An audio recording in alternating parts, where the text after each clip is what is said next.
One of the greatest things about Google Drive and Google Apps for Educators is the fact that you can share these documents in real time so somebody else can be working on the same thing that you are. In order to share with them, because in order to have access, they need to have it shared.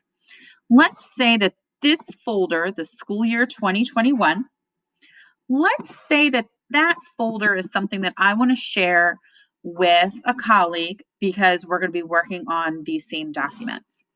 So if I highlight my folder and I go up here and I see the little person with the plus sign, that's the share button that you're always going to look for to share anything.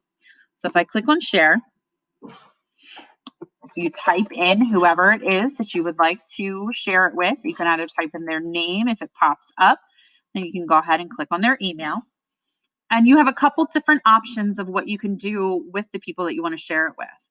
If you just want them to look at it and not be able to have any kind of access to it or type into something or arrange different things, then you can just keep them as a viewer. They can look at the documents, they can look at the folder, but they can't do anything else with it. If you want them to collaborate with you, then you can add them as an editor because they can add in their own files to it. They can edit the files that are in it and help to organize it as well. Okay, so I'm going to leave Mr. Herring as an editor. And I'm just going to go ahead and you can type in a message in here if you know specifically what you want him to do. And then you can go ahead and hit send.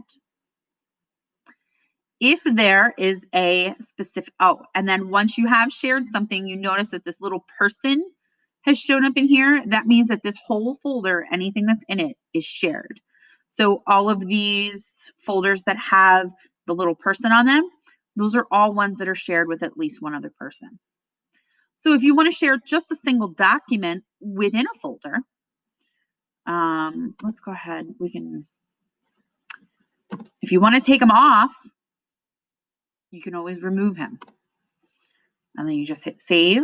So now the whole folder isn't shared with him anymore. But let's say we want document 1 to be shared with him. We're going to do the same thing. We're going to go up here. Now it's a blue share button. I click share. I can go ahead and type his name in. Again, you can give him the editor access. You can give the viewer access. When you have documents or slides, then you can have a commenter access. And what this does is it allows the other person to insert.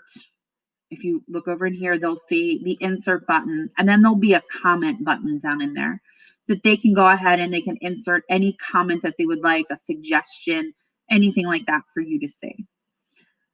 So I'm just going to leave him as an editor. And again, if I wanted to type a message, please advise. Okay, and you can go ahead and click send. And at any point in time, you can always take away their access. You can always edit their access. So maybe now I saw that he was making a lot of edits in there and I didn't really like that.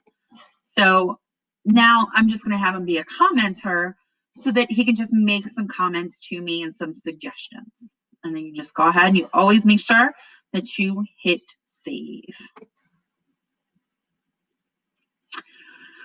Let's say I want to take this document now and I want to share it with somebody who's not in the Sarah Pyle Academy domain. Okay, so let's send it to this person right here. So they're not in their domain. Okay, but I can still send it. They can still have editor access, they can have commenter access, or they can have viewer access. I believe, nope, that wasn't it.